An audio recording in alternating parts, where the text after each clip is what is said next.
Dmitry Peskov, the spokesperson for the Kremlin, has said that he doesn't think it's permissible to discuss the threat of nuclear weapons use, not to speak of discussing it. You may have noticed that no one on the Russian side talks about this. No one has talked about it before. This is discussed in European countries and anywhere else to build up tension in a completely prohibited, impermissible and potentially dangerous sphere. Well, I remember very clearly Mr. Medveydev, the man with the limpest handshake since John Inman, discussing it and threatening to use nuclear weapons and deploy nuclear weapons either in Ukraine or elsewhere. So it's what Peskov is saying, as ever, is simply untrue.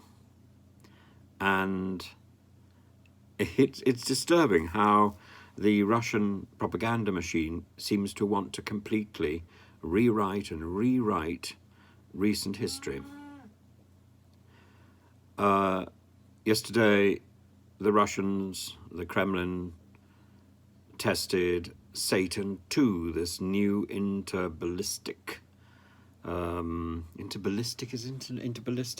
intercontinental ballistic missile that can carry 10 warheads. A huge weapon that, quote, will make our enemies think twice. And yet Peskov says that Russia has not been talking about nuclear weapons.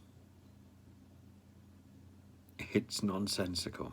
We're living in a sort of Alice in Wonderland world, in a Humpty Dumpty world, where words do not mean what they're commonly understood to mean. Words mean what Dmitry Peskov has defined them to mean, and that meaning changes by the day.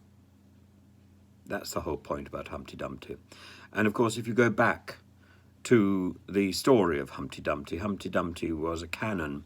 In fact, there's 2 or 3 possible stories, excluding the idea that Humpty Dumpty was Cardinal Wolsey. Humpty Dumpty was 2 possible canons, and both of them failed.